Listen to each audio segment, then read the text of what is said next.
बिस्मिल्लाहिर्रहमानिर्रहीम। अस्सलाम वालेकुम नाज़रीन, U watching voice with KTN news. आऊं है लैला निसार। नाज़रीन, जीअं तव्हांखे ख़बर आहे त असीं हिन प्रोग्राम में औरतुनि जे मुख़्तलिफ़ मसइलनि खे उजागर कंदा आया आहियूं। ॿियनि मसइलनि सां गॾोगॾु असां औरतुनि जा मसइला बि रेस कंदा आया आहियूं, औरतुनि जा इशूज़ बि असां हिन प्रोग्राम में खणंदा आया आहियूं।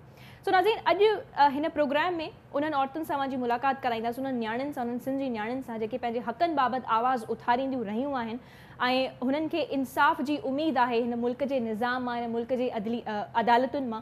सो उन्हनि सां अॼु असां गुफ़्तगू कंदासीं। प्रोग्राम जे आख़िर में बि तमामु ज़बरदस्त महिमान असां सां गॾु हूंदी।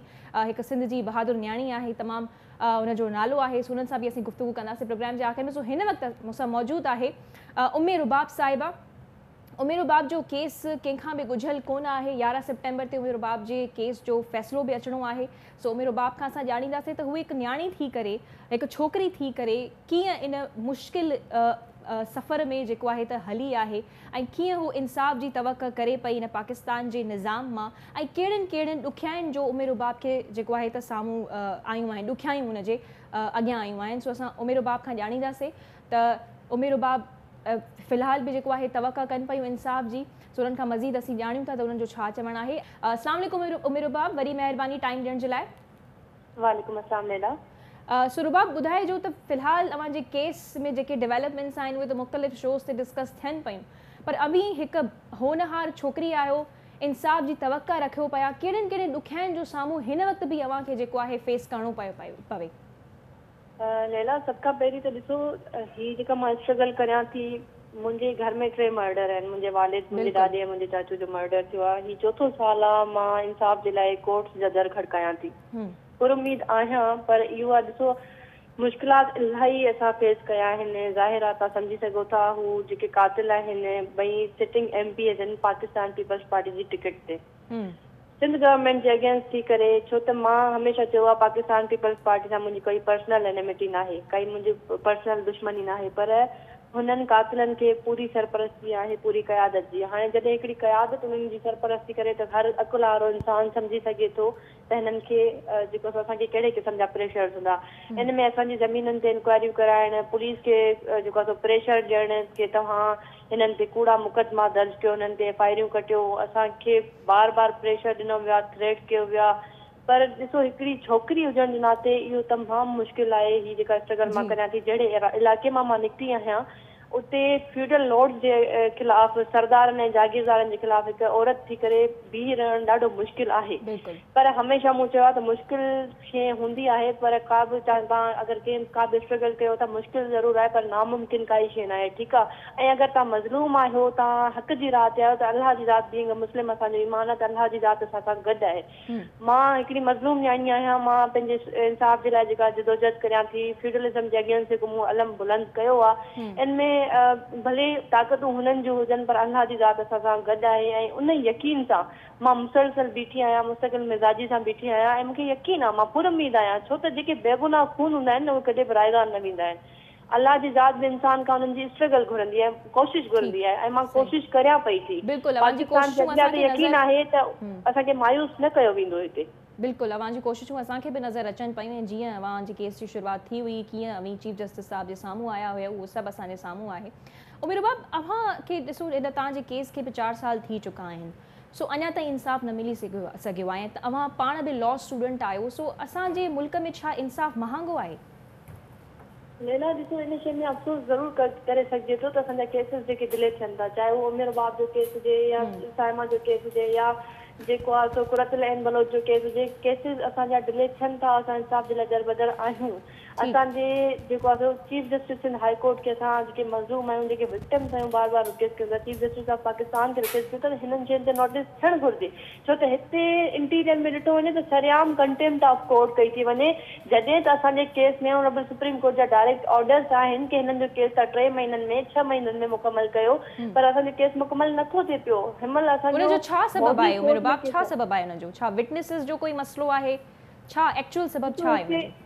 हिते जेको असांखे तारीख़ ते तारीख़ मिली थी वञे न, मतिलबु असां पेशियूं थियनि थियूं, सुनवायूं असांजी नथियूं थियनि। ठीकु आहे। त असांजे जेके जज साहिबान वेठल आहिनि, ऑनरेबल जजिस खे बि मुंहिंजी रिक्वेस्ट आहे त असां बीइंग अ विक्टिम, मां इहा ई रिक्वेस्ट कंदमि त असांजा केसिस जल्दी हलाया वञनि, छो त ॾिसो हाणे असांजे केस में डिले टैक्टिक्स अहिड़े तरीक़े सां यूज़ कया पिया वञनि की फील थिए अॻिले खे की हिननि जा जेन्युइन इशूज़ आहिनि। हाणे जेन्युइन इशूज़ डिले करण जे लाइ त पोइ इहे सॼी ज़िंदगी ख़तमु न थियणा आहिनि न, त अहिड़ो कानून त असांजो मौजूदु आहे, उन ते अमल नथो थिए पियो।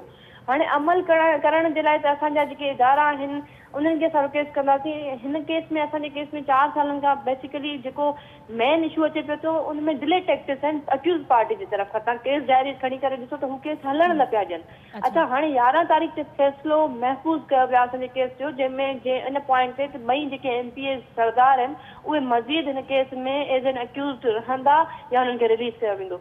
तो हाणे ही जेको केस आहे न, सिर्फ़ु उमेर बाब जो केस न आहे, ही पूरी सिंध जे मज़लूमनि जो केस आहे। छो त ही सरदाराना जागीरदाराना निज़ाम जे ख़िलाफ़ मां जेको बीठी आहियां, असांजो घर जेको तबाह थियो, असांजो घर इन जे करे ई तबाह थियो, मुंहिंजे वालिद साहब सरदारनि जे ख़िलाफ़ जागीरदारी निज़ाम जे ख़िलाफ़ आवाज़ बुलंद कयो। हाणे ही जुडिशियल सिस्टम जे लाइ टेस्ट केस थी चुको आहे त असांजी अदलिया असां मज़लूमनि खे कहिड़ो मैसेज थी ॾिए त अदलिया असां मज़लूमनि सां गॾु बीठल आहे की न आहे बीठल। अच्छा रुबाब, जेका इल्ज़ाम हेठि आयल धुर आहे, मुंहिंजो चवणु आहे त उन्हनि जे पारां प्रेशर बि अचे पियो मुंहिंजे मथां, कहिड़े क़िस्म जो प्रेशर उन्हनि जे पारां मां ते अचे पियो?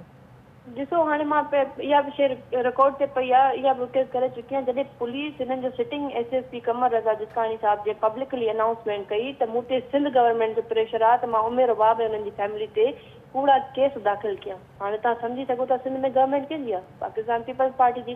पाकिस्तान पीपल्स पार्टी सां त मुंहिंजो कोई पर्सनल मसइलो न आहे। पाकिस्तान पीपल्स पार्टी पंहिंजे MPS जी कातिलनि जी सरपरस्ती करे थी। मां बार बार ॿाहिरियां इहो चई चुकी आहियां, बिलावल ज़रदारी खे रिक्वेस्ट करे चुकी आहे त असां मज़लूम जेके आहियूं, असांजा घर उजड़ियल आहिनि, असांजे सिरनि तां पीउ जा साया सथिया विया आहिनि, असां इंसाफ़ जे लाइ दरबदर आहियूं। हिकिड़ो मैटर सब जुडिस आहे जेकॾहिं अदालत में हले थो, असांखे परसू करण जो, असांखे इंसाफ़ वठण जो, पूरी पार्टी पूरी क़यादत जो अगरि इहो मैसेज वेंदो त कातिलनि जी सरपरस्ती थिए थी त असांखे इंसाफ़ त कोन मिलंदो। इंसाफ़ त पोइ मुश्किल आहे, डिले त थींदो। हाणे जॾहिं हिननि जी पुलिस डिपार्टमेंट जेको सिटिंग SSP इहो पब्लिकली चवे थो त मूं ते प्रेशर आहे, त तव्हां सम्झी सघो था त हाणे कहिड़े क़िस्म जा असांखे तहफ़ुज़ात हूंदा। असां हिते सिक्योर न आहियूं, असांजी जान खे बि ख़तरो आहे। सिविल सोसाइटी ऐं जेके बि असांखे आवाम नज़र अचे पई, अवां जे गॾु बीठल असांखे नज़र अचे पई, सो अवाम जे पारां अवांखे पॉज़िटिव रिस्पॉन्स पियो मिले? जी अल्हम्दुलिल्लाह, मां समूरी सिंध ऐं पूरे पाकिस्तान जी आवाम जी शुक्रगुज़ार आहियां जिन मूं मज़लूम न्याणी जो साथ ॾिनो आहे। छो त तव्हां सिंध में ॾिसंदा, अगरि फ्यूडलिज़म जे अगेंस्ट मूंखे हिकिड़ो आइकन सम्झो थो वञे त उहो इन लाइ ई छो त मां हिकिड़ी न्याणी थी करे जागीरदाराना निज़ाम खे अगरि चैलेंज कयो आहे। तव्हां सम्झी सघो था त सिंध में हर हिकिड़ो घर सरदाराना निज़ाम जो जेको आहे सो विक्टिम आहे। सभई भागी थी चुका आहिनि हिन निज़ाम जे ख़िलाफ़। असां बार बार चऊं था त असांखे हिन निज़ाम खां असांखे तंगी आहे, असां हिन निज़ाम खे नथा मञूं, असां जागीरदारनि ऐं सरदारनि खे नथा मञूं। ऐं इते बि हिकिड़ो सवाल लैला ज़रूरु थिए थो त सिंध गवर्नमेंट जॾहिं ॾिसे थी त ही जागीरदारनि ऐं सरदारनि खे शायदि ख़तरो महसूसु थियो आहे, त रिसेंटली अपेक्स कमेटी इहो फ़ैसिलो ॾिनो आहे त सिंध में जेकी जिरगा थियनि था उहे जागीरदार सरदार कराइनि। छो असां जागीरदारनि ऐं सरदारनि खे मञूं? पोइ अदालतूं, असांजी पुलिस डिपार्टमेंट, उहे छाजे लाइ आहिनि? पोइ इहे शयूं जेको आहे असांजे पुलिस डिपार्टमेंट ते बि सवाल पैदा थिए थो, अदालतुनि ते बि सवाल पैदा थिए थो। जॾहिं सरदार ऑल एंड ऑल कया था वञनि त पोइ ही असांजा इदारा कहिड़े कम जा आहिनि? अच्छा, जेके तहफ़ुज़ फराम करण वारा इदारा आहिनि जंहिंमें पुलिस बि शामिल आहे, त पुलिस बाबति छा चऊं? छा पुलिस अवां सां फुली कोऑपरेट करे रही आहे? असीं हाल ही में ॾिठोसीं त IG साहब बि, सिंध IG साहब बि अवां सां गॾु असांखे नज़र आया। सो पुलिस जे पारां अवांखे काई शिकायत त न आहे त उहा अवां सां कोऑपरेट न पई करे, या पुलिस जे पारां अवांखे फुल कोऑपरेट करे पई पुलिस? लेला कोऑपरेट न चइबो, छो त असांजी जेका सिक्योरिटी फराम कई वई आहे ऑनरेबल सुप्रीम कोर्ट जे ऑर्डर्स ते ॾिनी आहे। ठीकु आहे। ऐं ही जेको इंसिडेंट थियो आहे हिन में स्टिल पुलिस जेको आहे सो हुननि चयो त असां FIR कटाइण लाइ जॾहिं वियासीं त असांजी पहिरीं त एप्लीकेशन रिसीव न कई पई वई। असां एप्लीकेशन जेको आहे पंहिंजी पुलिस स्टेशन SHO वटि सबमिट कराए चुका आहियूं। असां जेको आहे SSP साहब वटि रिसीव कराए चुका आहियूं। हिन महिल तव्हां ॾिसो पूरो हफ़्तो गुज़रण वारो आहे इंसिडेंट खे, ऐं हिन महिल ताईं पुलिस डिपार्टमेंट जी तरफ़ सां इन्वेस्टिगेशन मुकमल न थी आहे। त तव्हां सम्झी सघो था त जॾहिं जेको आहे IG साहब पाण हिकिड़े प्रोग्राम में एडमिट कयो आहे त मूं ॾे MPA MNS जूं कॉल्स ईंदियूं आहिनि की तव्हां ॾोहारियुनि ते हथु हल्को रखो। त पोइ तव्हां ॾिसो था त पुलिस त हिननि जी जेको आहे सो कमज़ारी पई थी करे। हिते पुलिस कहिड़ो कोऑपरेट थी करे मज़लूमनि सां? पूरी सिंध में मां तव्हांखे अहिड़ा हज़ारे केसिस ॾेखारियां जिन में हर माण्हू तव्हांखे इहा ई शिकायत कंदो त पुलिस असां सां कोऑपरेट नथी करे। सिंध पुलिस टोटली नाकाम थी चुकी आहे। अच्छा उमेर रुबाब, अवांजी स्ट्रगल यकीनन असांखे नज़र अचे पई ऐं आउं सम्झां पई, बल्कि इनफैक्ट सभु माण्हू सम्झनि पिया तव्हांजो हिकु मिंट केतिरो मुश्किल गुज़रंदो हूंदो। सो इहे बि अवां ते इल्ज़ाम लॻाया पिया वञनि, तव्हां इन समूरे मामले खे पॉलिटिसाइज़ पिया कयो। इन हुन में छा चवंदो छा जवाबु ॾींदो? लीला हिकिड़ी शइ आहे, जंहिं न्याणी जे सर तां पीउ जो सायो वञे न, उनखे ख़बर हूंदी आहे त हू कहिड़े मुश्किलात वक़्त खे फेस करे थी। असांजे लाइ हर नंढो ॾींहुं, हर वॾो ॾींहुं इलाही मुश्किल सां गुज़रंदो आहे, जंहिं ॾींहं ते असांजो बाबा असां सां गॾु न हुजे। बिल्कुलु ठीकु आहे। बाक़ी रही ॻाल्हि माण्हू जेको चवनि था न, चवंदा आहिनि जेतिरा वात ओतिरियूं ॻाल्हियूं। मां जेका जंग विढ़ां थी, वक़्त ऐं हालात जे हिसाब सां मूंखे जेके फ़ैसिला करणा पवनि था, मां ई फेस करियां थी, मुश्किलातुनि खे मां ई ॾिसां थी। जिन ते गुज़रंदी आहे उहो ॼाणंदो जिते आहे। गुज़रंदी ठीकु आहे आहे। उनखे ख़बर पवंदी आहे। जी तो अच्छा मां जेके फ़ैसिला आहिनि ज़ाहिर आहे उहे असां पंहिंजे हिसाब सां वठंदासीं। बाक़ी रही ॻाल्हि जेकॾहिं कंहिं पार्टी खे टारगेट कयो थो वञे, पीपल्स पार्टी जे तरफ़ खां बि चयो वियो त PTI या अदर पार्टीज़ इन ते जेको आहे सो सियासत कनि थियूं, पॉलिटिक्स कनि थियूं। मां हर पार्टी खे चवंदमि तव्हां छॾियो ॿियनि पार्टीज़ खे, जंहिं पार्टी खे सियासत करणी आहे अहिड़ी सियासत तव्हां कयो जिन सां मूंखे इंसाफ़ मिले। सही मूंखे त इंसाफ़ जी घुर आहे न, मूंखे हर माण्हू जी सपोर्ट जी ज़रूरत आहे। अच्छा रुबाब, असां जी तव्हांजी स्ट्रगल बि असांखे नज़र अचे पई, तव्हां मुश्किल वक़्तु गुज़रे पियो, त इन मुश्किल वक़्त में अव्हां पंहिंजी पढ़ाई खे कीअं खणी हलिया आहियो? अव्हांजी पढ़ाई केतिरे पैमाने ताईं मुतासिर थी आहे? इलाही लीला मुंहिंजी पढ़ाई मुतासिर थी आहे। मुंहिंजो 4th ईयर आहे जेको आहे सो LLB जो। ठीकु आहे। मुंहिंजा हाणे बि एग्ज़ाम्स आहिनि 7th खां, ऐं इलाही मुंहिंजी पढ़ाई मुतासिर थी आहे। मुंहिंजी पूरी ज़िंदगी कॉम्प्रोमाइज़ थी वई आहे। मुंहिंजे घर जा जेके नंढड़ा नंढड़ा ॿार आहिनि, चाचू जा यतीम बच्चा आहिनि, मुंहिंजा जेके नंढड़ा भेण भाउर आहिनि, सभिनि जी ज़िंदगी कॉम्प्रोमाइज़ थी वई आहे। सभु असां घर ताईं 4 दीवारी ताईं महदूद थी विया आहियूं। सो असांजी सिंध गवर्नमेंट खे जेको आहे सो होश करणु घुरिजे इन्हनि ॻाल्हियुनि ते। असां पाकिस्तान जो फ्यूचर आहियूं। अव्हांजी हिकु इहा बि ॻाल्हि एप्रिशिएबल आहे, तव्हां पंहिंजे हक़ जे लाइ आवाज़ु उथारियो पिया। उन्हनि औरतुनि जे लाइ छा चवंदव, उन्हनि माण्हुनि जे लाइ, मज़लूमनि जे लाइ जेके आवाज़ु कोन उथारनि पिया? ॾिसो, मां उन्हनि खे इहो ई चवंदमि त तव्हां हक़ जे लाइ पंहिंजे जेकॾहिं तव्हां सां ज़ुल्म थिए थो न, तव्हां उथी बीह रहो। तव्हां पंहिंजे इंसाफ़ जे लाइ आवाज़ु बुलंद कयो। मां पहिरियां बि अर्ज़ु करे चुकमि त जेकॾहिं तव्हां हक़ जी राह ते आहियो न, त इहो तव्हां यकीन रखो त अलाह जी ज़ात तव्हां सां गॾु आहे। मां जॾहिं घर मां निकिती हुयमि, मां अकेली निकिती हुयमि। हिन महिल पूरी समूरी सिंध, समूरी पाकिस्तान जी जेका गैरतमंद आवाम आहे उहो मूंसां गॾु आहे। तव्हां बीह रहो। ऐं मां जेको आहे उन्हनि भेणनि खे इहो अर्ज़ु कंदमि त तव्हां सां ज़ुल्म थिए थो, तव्हां हिकु त आवाज़ु बुलंद कयो। ऐं मुंहिंजी जिथे बि उन्हनि खे ज़रूरत पई, मां हाज़िर आहियां। हर मज़लूम सां मां गॾु आहियां। छो त मूंसां पाण सां मुंहिंजे घर में हिकिड़ो वाक़ियो थियल आहे, ज़ुल्म थियल आहे। मां उन्हनि जो दर्द सम्झी सघां थी। मुंहिंजी जे मज़लूम खे ज़रूरत पई, जिथे बि थियो, मां उन्हनि जे लाइ आवाज़ु बुलंद कंदमि। ऐं सभिनि खे इहो मां रिक्वेस्ट कंदमि त जिन सां बि ज़ुल्म थिए थो उन्हनि सां गॾु बीह रहो तव्हां। छो त मां हमेशह इहा शइ चई चुकी आहियां त असां जेके मज़लूम आहियूं उहे तादाद में वधीक आहियूं, जेके ज़ालिम आहिनि उहे तादाद में घटि आहिनि। जेकॾहिं असां मज़लूम लखनि जे तादाद में रोडनि ते निकिरी था पऊं, त हीअ ज़ालिम असांजे साम्हूं कुझु बि न आहे। बिल्कुलु। अच्छा, आख़िरी हिकु सवाल मां अव्हां सां करणु चाहींदसि त जीअं अव्हां काफ़ी एक्टिव नज़र अचो पिया पंहिंजे केस जे हवाले सां, जीअं पंहिंजे हक़ लाइ बि आवाज़ु उथारियो पिया, जेको तमामु सुठी ॻाल्हि आहे। सो छा ऐं माण्हुनि जूं बि उमेदूं अव्हां सां हाणे काफ़ी असांखे जुड़ियल बि नज़र अचनि पियूं त हिकु छोकिरी थी करे, न्याणी थी करे पंहिंजे हक़ लाइ आवाज़ु उथारे पई। छा सियासत में अचण जो कोई इरादो आहे अव्हांजो? छा मुस्तक़बिल में सियासत में ईंदव अव्हां? लेला, हिन ते कॉमेंट्स इलाही थींदा रहंदा आहिनि। हिन में इहो आहे त सियासत, मुंहिंजो इहो ई चवणु आहे त काई बुरी शइ न आहे। ऐं नई मुंहिंजे लाइ का नई शइ हूंदी। मुंहिंजो ॾाॾो ऐं मुंहिंजो चाचू सियासत सां तालुक़ु रखनि पिया। ठीकु आहे। बाक़ी चवंदा आहिनि जंग जे मैदान में जेको सिपाही हूंदो आहे न, उहो ई बहितर सम्झंदो आहे त अॻिलो हुनजो क़दम छा हुअणु घुरिजे। सो वक़्त ऐं हालात जे हिसाब सां इहे फ़ैसिला कबा। अच्छा, मतिलबु अगरि जेकॾहिं वक़्त ऐं हालात अहिड़ा थिया त अव्हां सियासत में ज़रूरु ईंदव? लेला, सियासतदान हुजण में ऐं अवामी नुमाइंदो हुजण में फ़र्क़ु आहे। ऐं अगरि सिंध जी अवाम चाहे थी त मूंखे सियासत में अॻिते अचणु घुरिजे, त सियासत काई बुरी शइ न आहे। बाक़ी मुंहिंजी अल्हम्दुलिल्लाह फील्ड पंहिंजी तमामु बहितरीनु आहे लॉ जी। ऐं मुंहिंजो पंहिंजो ख़्वाबु ऐं मुंहिंजे बाबा जो ख़्वाबु हुयो जुडिशरी मां जॉइन कयां न। सो वक़्त ऐं हालात जे हिसाब सां इहे फ़ैसिला वठिबा त अॻिते असांखे कहिड़ो क़दम खणणो आहे। उम्मीद कयूं था तव्हांखे इंसाफ़ जल्द खां जल्द मिले ऐं जेके बि हिन केस में मुलविस आहिनि उन्हनि खे सख़्त खां सख़्त सज़ा अचे। सो नाज़रीन, ते कमर्शियल ब्रेक वठूं था ऐं ब्रेक खां पोइ मुख़्तलिफ़ महिमाननि सां मुंहिंजी मुलाक़ात करायूं था। वेलकम बैक नाज़रीन। जी तव्हां केतिरे पैमाने ताईं मुतासिर थी आहे? यकीनन हू हिन वक़्तु जहिड़ी सिचुएशन में आहिनि उहा क़ाबिल अप्रीशिएबल आहे, जीअं त पंहिंजे लाइ आवाज़ु उथारनि पियूं। ऐं न सिर्फ़ु उमेर रुबाब जे लाइ, पर नाज़रीन हूअं बि असां पंहिंजे मुआशरे में ॾिसूं त औरतूं तोड़े या जेके बि कुझु अहिड़ियूं पार्टीज़ हूंदियूं आहिनि जेके मज़लूम हूंदियूं आहिनि, त उहे घटि आवाज़ु उथारींदियूं आहिनि पंहिंजे लाइ। ऐं अॼु बि असीं ॾिसंदा आहियूं अॼोके दौर में बि त जॾहिं बि औरत स्ट्रेट फॉर्वड थींदी आहे या पंहिंजे लाइ हक़ जे लाइ आवाज़ु उथारींदी आहे त उनखे दबायो वेंदो आहे। ऐं अॼु ताईं उहा शइ एतिरी क़बूल ई न वेंदी आहे, एक्सेप्ट न कई वेंदी आहे, इन शइ खे अञा ताईं एक्नॉलेज न पियो कयो वञे। हा, असां शहरनि जे पासे ते जेकॾहिं थोरो ॾिसूं त हाणे थोरी घणी अवेयरनेस अचे पई, औरतूं ॿाहिरि अचनि पियूं, असांजूं नियाणियूं पढ़नि पियूं, तालीम हासिलु कनि पियूं। पर जेकॾहिं असां अॼु बि कच्चे जे इलाइक़े में वञूं या ॻोठनि पासे वञूं उते अॼु बि छोकिरियुनि खे पढ़ण जी इजाज़त न ॾिनी वेंदी आहे। सो अॼु अव्हां सां मां हिकु ॿी सिंधी न्याणी खे इंट्रोड्यूस कराइणु चाहींदसि जेकी तमामु होनहार आहे ऐं उन्हनि जो तमामु सुठो प्रोफाइल आहे। सो हुननि सां असां ॻाल्हाईंदासीं त उन्हनि एतिरी नंढी उमिरि में एतिरो वंडरफुल प्रोफाइल कीअं क्रिएट करे वरितो, कीअं एतिरियूं डिग्रीज़ हासिल करे वरितियूं। सो अव्हां सां तारुफ़ कराईंदी हलां। असां सां गॾु स्टूडियोज़ में मौजूदु आहिनि Rumaisa Razzaq Sarohi Sahiba. Welcome to the show Rumaisa, thank you so much for joining. So Rumaisa जो तारुफ़ कयां त रुमैसा जो छा प्रोफाइल आहे। Rumaisa basically senior immigration consultant आहे। रुमैसा जी LLB थियल आहे from university of London, external programmes degree आहे हिकु। ऐं उन ई खां अलावा इंट्रस्टिंगली रुमैसा लाइफ कोच बि आहिनि, मोटिवेशनल स्पीकर भी आहिनि ऐं प्रोफेशनल ट्रेनर भी आहिनि। सो ये सभु शयूं असां सम्झंदासीं बि। ऐं अॼु जो मक़सदु रुमैसा खे प्रोग्राम में दावत ॾियण जो इहो आहे त जेके तमामु नौजवान रुमैसा खे ॾिसंदा उन्हनि जे लाइ रुमैसा हिकु इंस्पिरेशन थी करे उन्हनि खे नज़र ईंदी। ऐं जेके असां उन्हनि सां ॻाल्हियूं ॿोलियूं बि कंदासीं उहे बि यंगस्टर्स सां, नौजवाननि सां रिलेटेड ई हूंदियूं। सो रुमैसा स्टार्ट कयूं था अव्हांजी तालीम खां। त अव्हां वटि यूनिवर्सिटी ऑफ लंडन मां डिग्री आहे। सो अव्हां छा लंडन वञी करे डिग्री हासिल कई या ही प्रोग्राम या ही डिग्री जेको पाकिस्तान में रही करे अव्हां लंडन जी डिग्री हासिल कई? सभ खां पहिरीं त Laila thank you so much for inviting. तव्हांजे प्लेटफॉर्म जो तव्हांजो लख थोरा तव्हां मूंखे इनवाइट कयो त तव्हां सभिनि जो सभ खां पहिरीं त thank you so much for this. ऐं हाणे हलूं था तव्हांजे सवाल जी तरफ़ त मुंहिंजो जेको एकेडमिक बैकग्राउंड आहे उन जूं छा डिटेल्स आहिनि।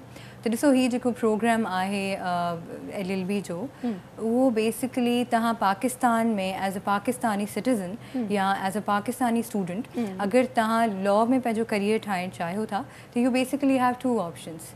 either you go for the normal LLB program जेकी तव्हांजी पंहिंजे रीजनल यूनिवर्सिटीज़ में इदारनि में ऑलरेडी ऑफर कई वञे थी more or less which consists of almost 5 years। ठीक है जी। उन खां अलावा ॿियो अगरि पाण ॻाल्हि कयूं सेकेंड कैटेगरी जी त उहा तव्हां इंटरनेशनल डिग्री परस्यू करे सघो था। That is again an external degree programme जी मूं कयो आहे। उहो बि अगेन LLB प्रोग्राम आहे मगर ही ऑब्वियसली हिकिड़े इंटरनेशनल रिकग्नाइज़ इंस्टीट्यूशन जी तरफ़ां तव्हांखे डिग्री मिलेगी। ऐं उन में बि तव्हां वटि ॿ ऑप्शन आहिनि, इधर तव्हां उते वञी परस्यू कयो ऑन कैंपस या तव्हां हिते ई पंहिंजे ई मुल्क में रही करे उहो ई सेम करिकुलम ऐं उहो ई साॻे पैटर्न सां पढ़ी सघो। पॉसिबल आहे? मुंहिंजे ख़्याल में खोड़ सारा नौजवान इहो ॿुधण में यकीनन इंटरेस्टेड हूंदा त लंडन जी यूनिवर्सिटी पाकिस्तान में रही करे कीअं हासिल करे। बिल्कुलु बेसिकली थींदी आहे त कुझु लोकल इंस्टीट्यूशन्स हूंदा आहिनि जीअं लॉ स्कूल्स हूंदा आहिनि। पर्टिकुलरली मुंहिंजे केस में जीअं अगरि मां ॻाल्हि कयां कुझु लॉ स्कूल्स हूंदा आहिनि जेके अफिलिएटेड हूंदा आहिनि यूनिवर्सिटी ऑफ लंडन सां। हू तव्हांखे लोकली प्रिपेयर कनि था, तव्हांजी तयारी कराइनि था, तव्हांखे इम्प्रूव कराइनि था। देन वंस यू रेडी तव्हां एग्ज़ाम्स जे लाइ अपीयर करियो था। एग्ज़ाम्स जे लाइ ऑब्वियसली ब्रिटिश काउंसिल हिकिड़ी बॉडी आहे जेकी मोर और लेस जेके बि इंटरनेशनल एग्ज़ाम्स हूंदा आहिनि उहे कंडक्ट कंदी आहे पाकिस्तान में पर्टिकुलरली। ऐं पोइ उहो ईअं आहे त तव्हां यूनिवर्सिटी ऑफ लंडन जो ई करिकुलम पढ़ो था ऐं इन द एंड उन्हनि जी डिग्री तव्हांखे अवॉर्ड थिए थी। ओके वंडरफुल, तमामु सुठो अव्हां सम्झायो। अच्छा ॿियो अव्हां आहियो life coach, what does it mean? अच्छा बेसिकली ॾिसो हिकिड़ी सुठी ज़िंदगी गुज़ारण लाइ ज़रूरी आहे त ज़िंदगी जा कुझु उसूल ऐं तौर तरीक़ा तव्हांखे अचणु घुरिजनि। अच्छा त life coaching is basically about learning about the techniques कि हिकु सुठी हिकिड़ी ग्रूम्ड लाइफ कीअं स्पेंड कजे।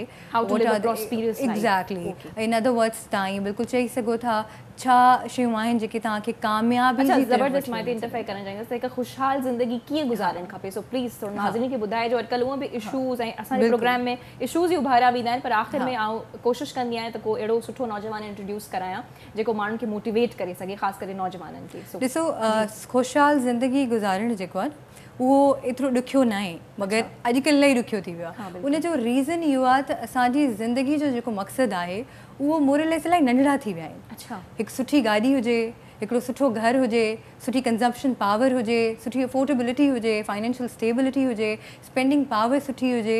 इहे असांजे ज़िंदगी जा बेसिकली पैमाना आहिनि जेके पाण सोचूं था त how to live a good life. त पंहिंजे अंदरि इहे ई सॼा फैक्टर्स पाण खे मोर और लेस टिक लिस्ट में अचनि था। मगर ईअं न हुजे, पाण ईअं बि चई सघूं था त सुठी ज़िंदगी गुज़ारण जे लाइ ख़ुशी हुजे, हैप्पीनेस हुजे जेकी पाण पंहिंजी ज़िंदगी माण्हू काई अहमियत ई कोन ॾींदा आहिनि। हा अॻे बिल्कुलु, छो जो उहो इन जे करे त इवेंचुअली पाण तलाश नथा कयूं। अच्छा हा पाण जिन शयुनि में पाण खे एक्चुअल ख़ुशी मिलणु घुरिजे उन्हनि शयुनि जी चवण जो मक़सदु आहे त अॼुकल्ह असीं पैसो तलाश पिया कयूं, मटीरियलिस्टिक शयुनि ते घणो असां लीन कयूं था रादर देन के पाण कुझु प्रैक्टिकल ऐं हिकिड़े आइडियलिस्टिक अप्रोच सां ऐं हिकु ख़ुशहाल हिकिड़ी गहरी सोच सां सोचूं त पाण इहो बि करे सघूं था। तव्हां इंसान जे अंदरि हिकिड़ी दुनिया आहे, हिकिड़ो गहरो समंदर आहे, कॾहिं बि तव्हां कंहिं इंसान खे ईअं न ॿुधंदव त हुनजी ज़िंदगी जो मक़सदु हुन अंदरि जे हुन समंदर खे एक्सप्लोर करणु आहे, हू कॾहिं बि कान चवंदो, छो जो हीअ असांखे किताबी ॻाल्हियूं लॻनि थियूं ऐं ॿुधण जी हद ताईं ख़ूबसूरत लॻंदियूं आहिनि, प्रैक्टिकली माण्हू चवंदा आहिनि ॾुखिया आहिनि। ॿियो ज़िंदगी सुठी ज़िंदगी जो राज़ इहो आहे त जेको रस्तो सभु वठंदा न उहो न वठो, उहो रस्तो वठो जेको कोई नथो वठे, छो जो मोरलेस माण्हू उन्हनि ई रस्तनि खां भॼंदा आहिनि या डिॼंदा आहिनि जेको ॾुखियो हूंदो आहे, जंहिंमें खोड़ सारा मसइला मसाइल, गहराइप हूंदी आहे, वक़्तु लॻंदो आहे, सब्र ऐं तामुल जी ज़रूरत हूंदी आहे, पोइ उहो रस्तो माण्हू न वठंदा आहिनि ऐं फ़ाइदो तव्हांखे वधीक उते मिलंदो आहे। त अगरि दुनिया राइट ॾे वञे थी त तव्हां लेफ्ट ॾे वञी ॾिसो, पोइ तव्हांखे पंहिंजी एक्चुअल जेकी हैप्पीनेस आहे, जेकी सेटिस्फैक्शन आहे ऐं उहा वॾो मान ऐं मर्तबो आहे, उहो तव्हांखे ईज़िली मिली वेंदो। सो नाज़ीर, रुमैसा जो बेसिकली चवणु आहे त ख़ुशी तलाश करणु खपे। सो रुमैसा, हाणे ख़ुशी कीअं ॻोल्हियूं? ॾिसो, ख़ुशी ॻोल्हण जे लाइ पंहिंजी ज़िंदगी जा मक़सद डिघा कयो। अलाह सां इंसान ऐं जानवरनि में हिकिड़ो बहितरीनु फ़र्क़ु रखियो आहे, उहो आहे शऊर। त अगरि जॾहिं तव्हांखे शऊर अचे थो पहिरीं ॻाल्हि त उहो अचणु लाज़मी आहे। उन खां पोइ उनखे अमली शक्ल कीअं ॾियणी आहे, ॾिसो आइडियाज़ खोड़ हूंदा आहिनि, तव्हां वटि बि हूंदा, मूं वटि बि आहिनि, सभिनि वटि आहिनि, पर उनखे अमली शक्ल पाण कीअं था ॾियूं, इहो इलाही लाज़मी आहे। ईअं वेठे वेठे त पाण पंहिंजे घर जी दीवारनि जे अंदरि खोड़ सारा जेके प्लान्स आहिनि उहे करे वेंदा आहियूं, मगर उन्हनि मां प्रैक्टिकली पाण केतिरो कयो आहे, त पंहिंजे ख़्वाबनि जी तामीर ते बि कमु कयो। ख़्वाब ॾिसणु घुरिजनि, मगर उन्हनि जी तामीर ते बि कमु करणु घुरिजे। अच्छा, कीअं कमु कयूं? उहो उनजो ॾिसो, उन लाइ तव्हांखे ऑपॉर्चुनिटीज़ खपनि डेफिनेटली। त हिकिड़ो त पंहिंजो माइंड सेट इहो हूंदो आहे त ऑपॉर्चुनिटीज़ मिलंदियूं, ऑपॉर्चुनिटीज़ कॾहिं कान। बिल्कुलु, मुंहिंजो अॻिलो सवाल बि ऑपॉर्चुनिटीज़ ते बिल्कुलु, ऑपॉर्चुनिटीज़ तव्हांखे पूरी ज़िंदगी में कॾहिं कान मिलंदियूं। हिकु सुठी हयात, तव्हां सुठी ज़िंदगी गुज़ारियो था त ऑपॉर्चुनिटीज़ जे इंतज़ार में न रहियो, ऑपॉर्चुनिटीज़ ठाहियो, क्रिएट करणी पवंदियूं आहिनि, रस्ता खोलणा पवंदा आहिनि, तव्हांखे जाखोड़ करणी पवंदी, घुमणो पवंदो, ॻोल्हणो पवंदो, महिनत करणी पवंदी। इलाही सारियूं रस्ते में तव्हांखे रुकावटूं ईंदियूं, मायूसी ईंदियूं, शिकस्तूं ईंदियूं, तव्हांखे नाकामियूं ईंदियूं। उन्हनि सभिनि जे बावजूदि बि जेको तसलसल आहे, जंहिंखे पाण कंसिस्टेंसी चऊं था, उहा डिटर्मिनेशन इलाही ज़रूरी आहे। उहा तव्हांखे मेंटेन कंदे तव्हांखे पंहिंजे गोल्स ऐं पंहिंजे विजन्स खे खणी हलणो आहे, उहो भले केतिरो बि टाइम लॻाए। त ऑपॉर्चुनिटीज़ पंहिंजे लाइ पाण ठाहियो, प्लेटफॉर्म्स पाण ठाहियो, पाण वटि स्पून फीडिंग घणी आहे। वैसे छा मौक़े तलाश करण जे लाइ, ऑपॉर्चुनिटीज़ जे लाइ तालीम जो हुजणु ज़रूरी आहे?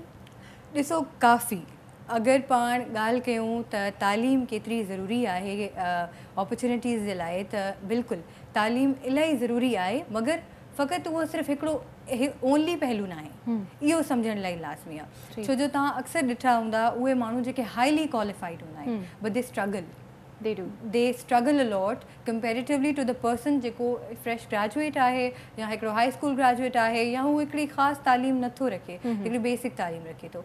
मगर इहो नथा चई सघूं त तालीम खां बग़ैर तव्हांखे ऑपॉर्चुनिटीज़ मिली वेंदियूं। तालीम हुजणु हिकु लाज़मी, हिकु अहम पहलू आहे, मगर फ़क़ति सिर्फ़ु हिकिड़ो पहलू न आहे, इहो डिफरेंस सम्झणु लाज़मी आहे। उन खां अलावा बि खोड़ सारियूं शयूं आहिनि। अच्छा रुमैसा, जीअं माशाल्लाह सां मां बि एजुकेटेड आहियां, U have an amazing profile, ऐं मां हिते वेही करे प्रोग्राम पई कयां, सो असांखे यकीनन असांजे पेरेंट्स जो बि हिन में तमामु घणो हथु आहे, ठीकु आहे। जेके नियाणियूं ॿाहिरि निकिरनि पियूं, उन्हनि खे पेरेंट्स जी सपोर्ट आहे। उन्हनि नियाणियुनि जे लाइ छा चवंदो, उन्हनि छोकिरनि जे लाइ जेके पढ़ण तक जी बि इजाज़त कोन आहे? ॾिसो, पाण उन प्रिविलेज फैमिलीज़ मां अचूं था जिते फैमिली सपोर्ट कनि थियूं, मोटिवेट कनि थियूं, असांखे सहारो ॾियनि थियूं, असांखे उहा हिमत बि ॾियनि थियूं।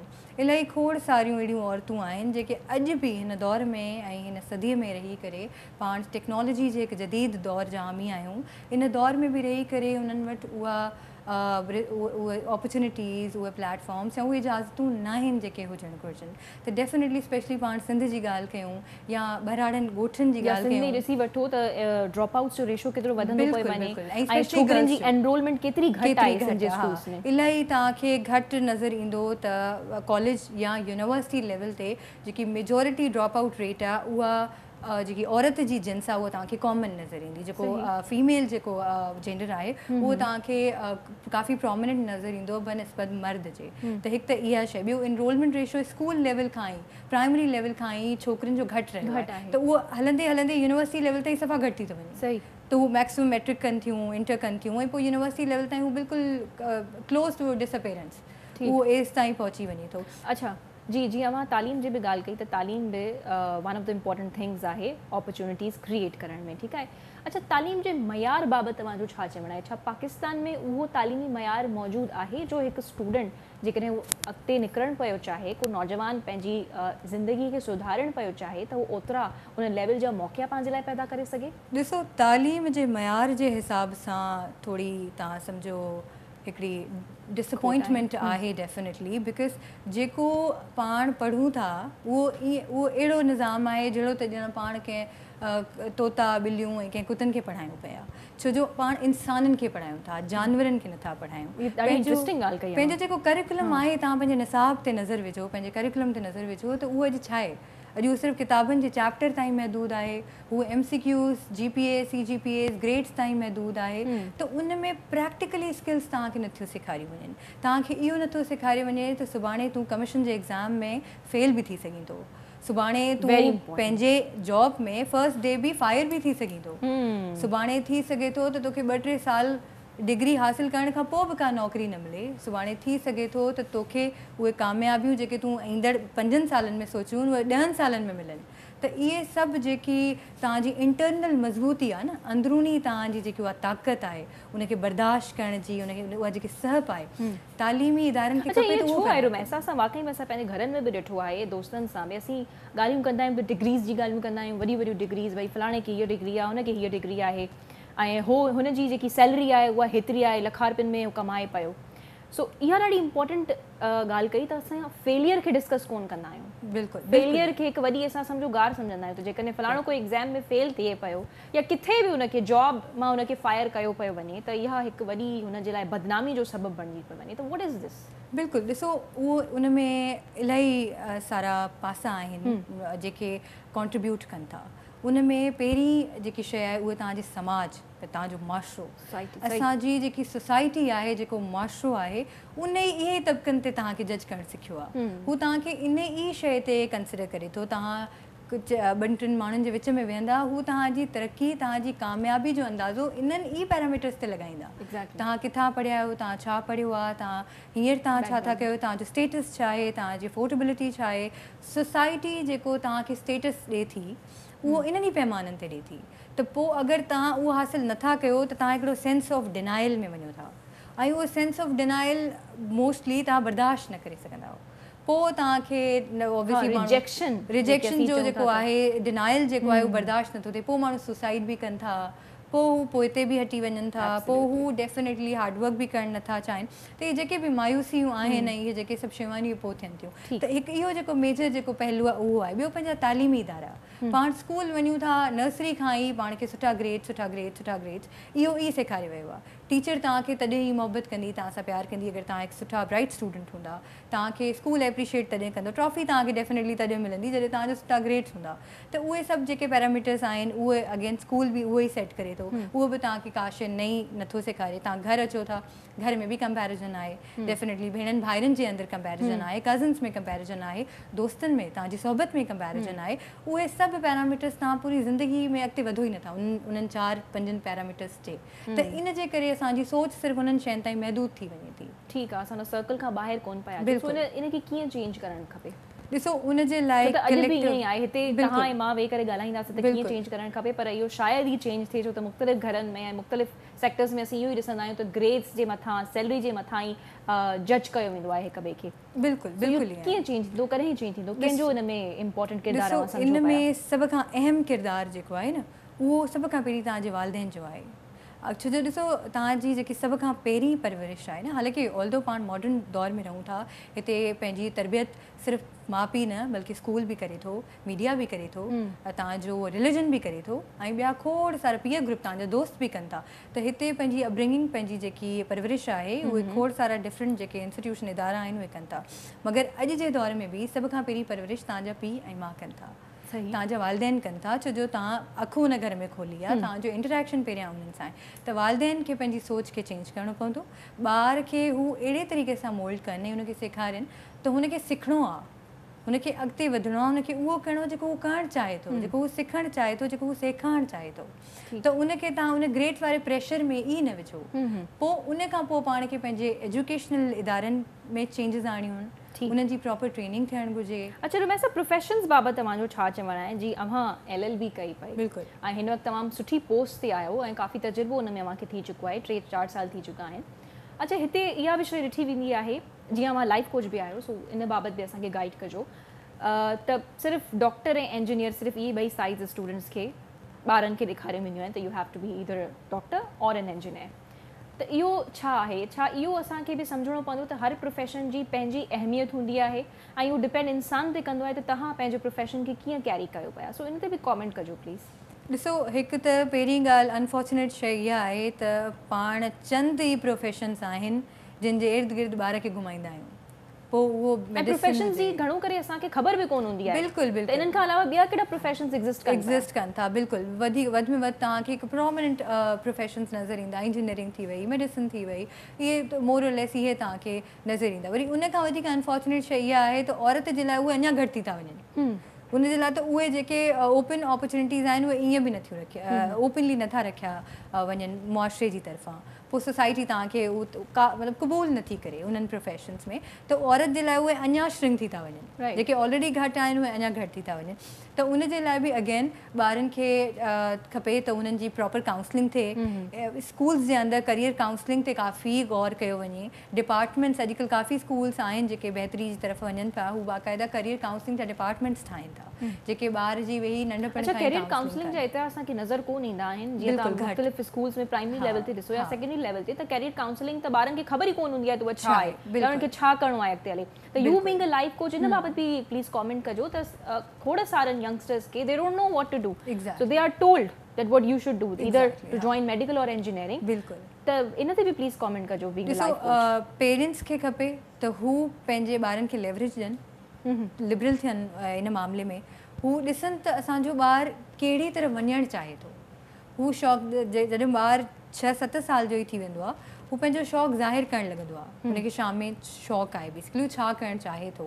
हू डेफिनेटली हुनखे म्यूज़िक जो शौक़ु हूंदो त हू तव्हांखे गिटार, कीबोर्ड ऐं इन्हनि सभिनि शयुनि में तव्हांखे लीन थींदे नज़र ईंदो। हुनखे मेडिसिन में नज़र शौक़ु हूंदो त हू तव्हांखे फिज़िक्स, केमिस्ट्री, बायो में वधीक नज़र ईंदो। त अहिड़ी रीति ॿारनि जो शौक़ु तव्हांखे नंढपण खां ई ॾिसणो आहे त हू कहिड़ी तरह वञणु चाहिनि था। पोइ तव्हां जॾहिं हू वॾा थियनि था, हुन स्टेज ते पहुचनि था जिथे हुननि खे पंहिंजी ज़िंदगी जा इहे फ़ैसिला करणा आहिनि, त उन वक़्तु तव्हां हुननि खे सम्झायो, ॿुधायो त जी ही ऑप्शन आहिनि, तव्हां ही ऑप्ट कयो था त उते तव्हांजा करियर पर्सपेक्टिव्स कहिड़ा आहिनि, तव्हां कीअं हुनखे खणी हलंदा, तव्हां फ्यूचर तव्हांजो कीअं ठहंदो, त पोइ हू बहितर पाण डिसाइड करे। अॼुकल्ह जा ॿार इंडिपेंडेंट कैरियर काउंसलिंग जा हिते असां वटि एतिरो कोई ख़ासि सिस्टम आहे कोन। इन जो सबबु अवां छा पिया ॾिसो? छा असां हिकु जस्ट बिकॉज़ डेवलपिंग कंट्री आहे उनजे करे असां वटि उहो सिस्टम कोन आहे? ॾिसो डेवलपिंग कंट्रीज़ त खोड़ सारियूं आहिनि। Pakistan is not the only developing country in the world. काफ़ी सारियूं डेवलपिंग कंट्रीज़ आहिनि, मगर पाण ईअं अहिड़ियूं बहितरियूं आणींदासीं त पोइ हिकु वक़्तु पाण डेवलप्ड कंट्रीज़ थींदासीं। त इन जे करे लाज़मी आहे त पाण खे इहो अवेयरनेस न आहे एक्चुअली। पाण करियर काउंसलिंग खे इम्पोर्टेंस सम्झूं कान था। त करियर काउंसलिंग खे जहिड़ी असां इम्पोर्टेंस ॾींदासीं उन ॾींहुं पाण खे नीड फील थींदी त न इन शइ जो हुजणु लाज़मी आहे। पोइ एजुकेशनल इंस्टीट्यूशन में बि ईंदियूं, जीअं हाणे कुझु प्राइवेट इदारनि में ऐं कुझु एलीट स्कूल्स ऐं कॉलेजिस में नज़र अचनि था, मगर गवर्नमेंट स्कूल्स में पढ़नि था, गवर्नमेंट खे बि इन शइ में तमामु अॻिते अचणु खपे। एग्ज़ैक्टली। स्टेट खे खपे त उहा प्रॉपर इन्वेस्टमेंट करे, टाइम, मनी ऐं हर रिसोर्स जेको नीडिड आहे उहो प्रॉपरली इन्वेस्ट कयो वञे, यूटिलाइज़ कयो वञे एजुकेशनल इदारनि में। ॿियो उनजी एग्ज़ीक्यूशन बि ज़रूरी आहे। इहे खोड़ सारा रिसोर्सिस आहिनि जेके अॼु जी तारीख़ में बि बज़ाहिर तौर ते इम्प्लीमेंट कया विया आहिनि, मगर उनजी एग्ज़ीक्यूशन कान थी थिए। ठीकु, you can take a sip. तेसिताईं मां सां हिकु सवाल पई पुछां। बिल्कुलु बिल्कुलु।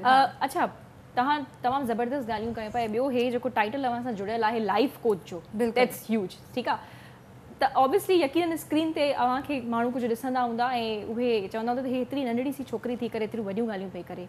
Do you face such sort of criticism या do you take it as a compliment? ॾिसो इन जो अगेन उहो हिकु तरफ़ नथो चई सघिजे, छो जो पोइ उहा नाइंसाफ़ी थी वेंदी। उहो तव्हांजे लाइ बेनिफिशियल बि आहे, at the same time disadvantage भी आहे। छो जो समटाइम्स ईअं हूंदो आहे त कुझु ट्रेनिंग प्रोग्राम्स कंडक्ट करणा पवंदा आहिनि जिन जी जेकी ऑडियंस हूंदी आहे they are like double of my age.